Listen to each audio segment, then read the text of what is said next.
कैसे हैं आप? आशा और उम्मीद है कि अच्छे होंगे, स्वस्थ होंगे, मस्त होंगे।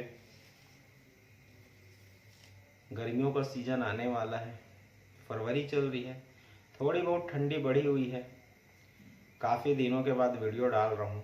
पिछली वीडियो भी मैं अपलोड करके रखा था, शूट करके रखा था मगर अपलोड नहीं किया था।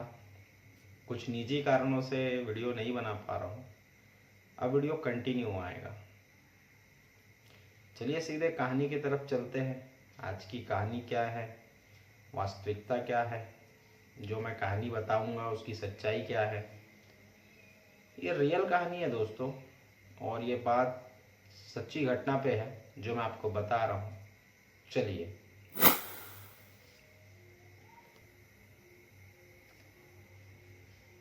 हम सब तमाम लोग बहुत सी किताबों को पढ़ते हैं, देखते हैं, समझते हैं, बूझते हैं।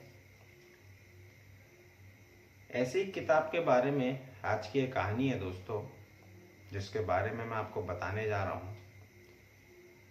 जिस किताब के बारे में मैं आपको बताने जा रहा हूँ यह बहुत ही रहस्यमयी और खतरनाक किताब है, जिसका वजूद आज भी है इस दुनिया में।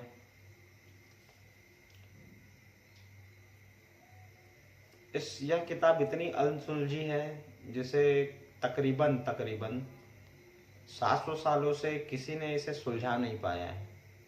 ना ही इस किताब को वो पूरा पढ़ पाए हैं, और ना इस किताब के बारे में कोई विशेष जानकारी है, जिसे लोग जादुई किताब भी कहते हैं, काला जादू का किताब कहते हैं, और मुख्यतः तो भूतिया किताब कहते हैं। द डेविल बुक, शैतान की बाइबल। आज जिस किताब के बारे में मैं बता रहा हूँ दोस्तों आपको इस कहानी में, वह शैतान के द्वारा लिखी गई एक किताब है, जो आज भी एक म्यूजियम में, एक देश के एक म्यूजियम में रखी हुई है, जिसे बहुत से लोग बाहर से तो देखते हैं पर उसको पढ़ना वर्जित है। एक ऐसी किताब जिसे दुनिया में कहा जाता है कि यह शैतान की किताब है। इस किताब को शैतान ने लिखा है, जिसे जो भी कोई पढ़ता है या पढ़ने की कोशिश किया है, पिछले वक्त में, या तो उसकी मानसिक संतुलन बिगड़ी है, या तो वो पागल हो गया है, या उसकी ज़िंदगी में उथल पुथल काफ़ी कुछ हुआ है। मैं उस किताब के बारे में बात कर रहा हूँ दोस्तों। सुनिए ध्यान से, जिस किताब के बारे में मैं आपको बताऊंगा। यह किताब दोस्तों ऐसा है कि इस किताब को आज तकरीबन पिछले 700 सालों से यह दुनिया की नज़र में आई, और इस किताब के बारे में बहुत से लोग जानते हैं, बहुत से लोग नहीं जानते हैं। मैं भी कुछ समय पहले इस किताब के बारे में जाना हूँ, तो सोचा आप लोगों को बताता हूँ कि ये वाक़या क्या था, जिस किताब के बारे में मैं बोल रहा हूँ होता क्या है। सुनिए। द डेविल बुक, कोडेक्स गीगास इस किताब का नाम है। अब नाम से ही आपको लग रहा होगा the devil book. Devil means शैतान, अब बुक मीन्स पुस्तक।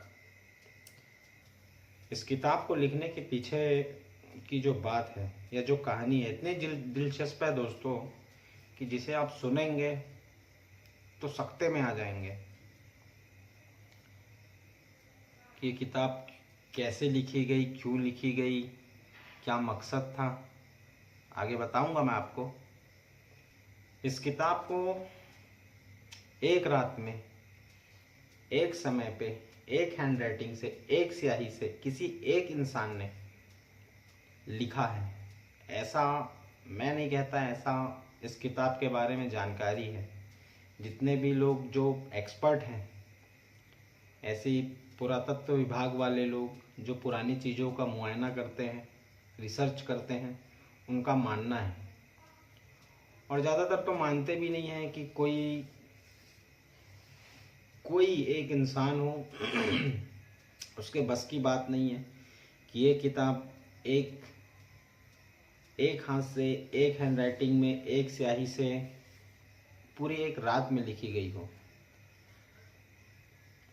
जिस किताब के बारे में मैं आपको बता रहा हूँ, बल्कि कई लोगों का तो मानना यह भी है इस किताब को यदि कोई लिखे भी तो आराम से लगभग उसे 20 से 25 साल लगेंगे, और कुछ लोग मानते हैं कि 30 से 35 साल भी लग सकते हैं। यह किताब, और आगे मैं आपको बताता हूँ इस किताब के बारे में।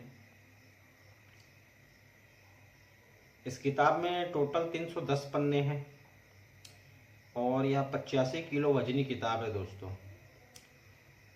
और ये जो किताब जो लिखी गई है वो किसी पन्ने पे नहीं लिखी गई है, यह चमड़े पे लिखी गई है।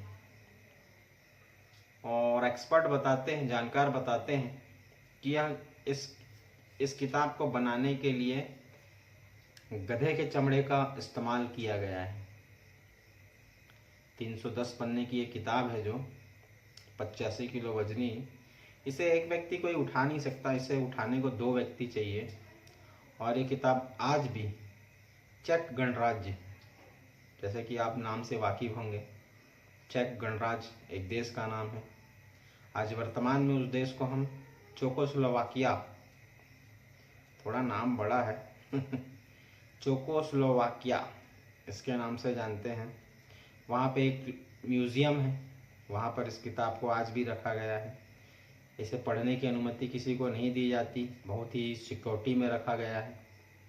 और म्यूज़ियम में लिख दिया गया है कि इस किताब को आप सिर्फ देख सकते हैं, और इस किताब के बारे में आप कुछ भी भला बुरा अच्छा कुछ भी ना बोले, सिर्फ इसे देखें और चले जाएं। अब इस किताब को लिखने के पीछे जो दिलचस्प कहानी है दोस्तों, वो सुनो आप। होता क्या है, इस किताब के जन्म की जो कहानी है दोस्तों, वो यह है कि 13वीं सदी में एक सन्यासी हुआ करता था और वो एक मठ में रहा करता था। मठ का संचालन करता था, कार्य करता था, और मठ के कुछ नियम थे। सन्यासी को अचानक क्या हुआ कि वह अपनी सन्यास छोड़कर जो मठ धर्म होता है उस मठ धर्म का उल्लंघन करने लगा। काफ़ी दिनों तक उसने उल्लंघन किया, और जिस क्षेत्र की ये बात थी उस समय राजा महाराजाओं का दौर था कि किसी क्षेत्र के एक राजा होते थे, राज्य के राजा होते थे, और उनकी बातें सर्वमान्य रहती थी। तो होता क्या है, ये जो सन्यासी था ये मठ धर्म का पालन नहीं कर रहा था, उल्लंघन कर रहा था। अब ऐसे ऐसे करके धीरे धीरे ये बात पूरे क्षेत्र में, पूरे राज्य में फैली कि एक सन्यासी है, एक मठ में रहता है जो मठ धर्म का पालन नहीं कर रहा है, उल्लंघन कर रहा है। अब ऐसे तैसे करके ये बात वहाँ के राजा तक गई। राजा ने भी अपने सिपाहियों को भेजा, पूरे नगर में घुमाया, भ्रमण किया, कुछ लोगों से पूछताछ भी करवाई कि बताओ भाई क्या बात है। अब राजा ने सुना, अपने कुछ सिपाहियों को भेजा सन्यासी के पास, जाओ सन्यासी को दरबार में लाओ। अब राजा के जो भी थे व्यक्ति वो सन्यासी के पास गए और उसे पकड़कर राजा के पास लाए। अब सारे लोगों ने शिकायत की कि ये सन्यासी होकर, सन्यास छोड़कर मठ धर्म का पालन भी नहीं कर रहा है, इसे सज़ा सुनाई जाए। और उस समय उस राज्य में मठ धर्म का यदि कोई उल्लंघन करता तो उसकी सज़ा होती थी और उसे बलतापूर्वक दंड दिया जाता था। तो जैसे ही राजा ने सुना कि ये सन्यासी उल्लंघन किया है, राजा ने सन्यासी को मृत्युदंड सुनाया। राजा कहता है कि जो तुमने मठ धर्म का उल्लंघन किया है उसकी सजा तुम्हें मृत्यु के स्वरूप मिलेगी, इसे जिंदा दीवार में चुनवा दिया जाए। अब ऐसी बात हुई, अब सन्यासी को पता चला कि मुझे मृत्यु दंड मिली है। वो भी सोचने लगा। सन्यासी जो था कहता राजा से, राजा साहब आप मुझे मृत्यु दंड दिए हो, मेरी ये पहली गलती है, इसे आप माफ़ कीजिए और इसके बदले में मैं एक किताब लिखूंगा जो मानवता के लिए, समाज के लिए, हमारे राज्य के लिए बहुत अच्छा होगा। ऐसी एक किताब मैं लिखूंगा, आप मुझे मृत्युदंड ना दीजिए, ये मेरी पहली गलती है, इसे आप माफ़ कीजिए। राजा भी कुछ सोचता है, विचारता है और कहता है, अपने मंत्रियों से भी पूछता है, एक शर्त रखता है सन्यासी के सामने। कहता है ठीक है, जो तुम किताब लिखोगे वो एक रात में पूरी होनी चाहिए। तुमको हम एक रात का वक्त देते हैं, उस एक रात में तुम वह किताब लिखो और हमारे सामने पेश करो अगली सुबह। सन्यासी मान जाता है, मरता क्या नहीं करता, सन्यासी मान जाता है। ठीक, अब रात होती है, अब सन्यासी लिखने बैठता है। अब जैसे ही एक पन्ना, दो पन्ना लिखता है, समय बहुत जल्दी व्यतीत होता है।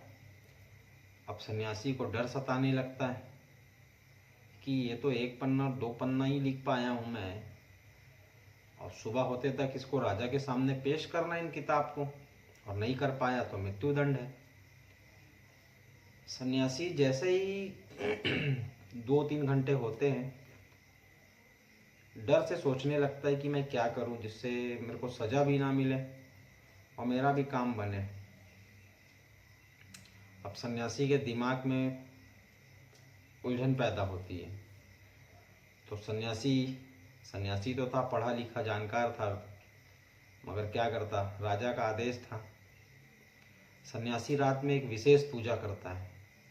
विशेष पूजा करता है, पूजा भी किसकी करता है, एक शैतान की। अपने उस पूजा से शैतान को बुलाता है, प्रकट करता है और शैतान के सामने एक प्रस्ताव रखता है। कहता है सन्यासी कि मेरी एक किताब है जिसे तुम लिख दो, तुम पूरी कर दोगे तो बदले में मैं अपनी जान तुम्हें सौंप दूंगा, अपनी आत्मा तुम्हें सौंप दूंगा।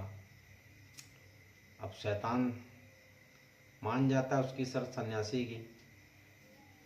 तो शैतान कहता है ठीक है, मैं तुम्हारी किताब पूरी कर दूंगा। अब सुबह होता है, इतना बोल के सन्यासी सो जाता है। शैतान वो किताब पूरी कर देता है। अब सुबह होता है, जैसे सुबह होती है तो सन्यासी उठता है, किताब को देखता है, सन्यासी खुश। अब पढ़ना स्टार्ट करता है। जैसे ही पहला पेज, पहला पन्ना वो पलटाता है, उस पर देखता है, इस पर तो शैतान का चित्र छपा हुआ है। वो एक पन्ना पढ़ता है, दो पन्ना पढ़ता है, उसका दिमाग घूमने लगता है कि इस पर तो सारा कुछ शैतान के बारे में लिखा गया है, कोई मानवता के बारे में या किसी भगवान के बारे में लिखा गया नहीं है। जैसे वो किताब को पढ़ने लगता है तो ऐसा सन्यासी को लगता है कि वो किताब के जो अक्षर हैं वो हवा में उड़ रहे हैं, उनसे आग बरस रहा है, शोले बरस रहे हैं।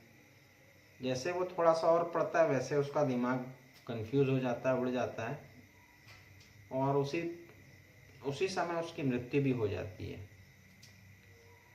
अब ये किताब राजा देखने आते हैं। शर्त के मुताबिक सुबह होता है, कुछ देर राजा अपने मंत्रियों के साथ आते हैं। अब मंत्री लोग जो होते हैं, उनके जो पंडित अनुयायी जो भी जानकार थे, वो राजा को देख के बोलते हैं, इस किताब को देख के राजा को बताते हैं कि ये शैतान की किताब लिखी है सन्यासी ने, कोई मानवता के भले के लिए नहीं लिखी है। तो राजा के जो मंत्री होते हैं, जो पंडित होते हैं, वो इस किताब को जैसे पढ़ते हैं उनको समझ आ जाता है कि ये मानवता के लिए नहीं है, किसी की भलाई के लिए नहीं है, और जो भी इस किताब को पढ़ेगा उसकी मृत्यु निश्चित है। तो डेविल बुक जो किताब जिसके बारे में मैं आपको बता रहा हूँ दोस्तों, वहाँ से इस किताब का जन्म हुआ कि कैसे एक सन्यासी मठ धर्म का पालन नहीं करता है, राजा उसे दंड सुनाता है, सन्यासी शैतान को बुलाता है, उससे अपनी किताब लिखवाता है। ऐसा इस किताब का जन्म हुआ था। और वाकई में ये एक सच्ची बात है दोस्तों। यह किताब आज भी चेकोस्लोवाकिया, चेक गणराज्य, उस देश के एक शहर के एक म्यूज़ियम में ये किताब आज भी रखी हुई है। इसे किसी के पढ़ने की अनुमति नहीं है, क्योंकि बताते हैं जो भी इस किताब को पढ़ता था कहता था कि इसके अक्षर हवा में उड़ रहे हैं, इसमें आग निकल रहा है, आग बरस रहा है। तो इसे आज किसी को पढ़ने की अनुमति नहीं है। और जानकार बताते हैं कि यह गधे की खाल पे इस किताब को लिखा गया है। बहुत बड़ा है दोस्तों ये किताब, द डेविल बुक इस किताब का नाम है। कोडेक्स गीगास, शैतान की किताब। तो ये थी दोस्तों इस किताब के बारे में ज़्यादा जानकारी। इंटरनेट पर भी है, गूगल पर भी है, आपको यूट्यूब में भी मिल जाएगी इसकी जानकारी। तो सोचिए कैसे एक सन्यासी जो मानव धर्म का पालन करना चाहिए या उसकी भलाई के लिए उसको काम करना चाहिए, उसने अपनी शक्तियों का दुरुपयोग करके शैतान को जगाया और ऐसी एक किताब लिखी। उस कहते हैं म्यूजियम में जैसे आप जाओगे तो उस किताब के नज़दीक भी आपको जाने नहीं दिया जाता है, और यदि उसके नज़दीक जाओगे भी तो आप उस किताब के बारे में बुरा भला कुछ ना कहो। जो कोई भी इंसान उस किताब के बारे में बुरा सोचता है या बुरा बोलता है वहाँ पर, उसके साथ कुछ ना कुछ दुर्घटना होती है। तो ये थी दोस्तों आज की कहानी। कैसी लगी आपको बताइएगा ज़रूर, कमेंट कीजिए, और प्लीज़ मेरे इस चैनल को लाइक कीजिए, सब्सक्राइब कीजिए अगर मेरी कहानियाँ अच्छी लगती हैं तो, या मैं जो बताता हूँ। तब तक चलता हूँ दोस्तों, अपना ख्याल रखिए, स्वस्थ रहिए, मस्त रहिए। मिलते हैं किसी नए कहानी को लेकर, तब तक के लिए गुड बाय दोस्तों।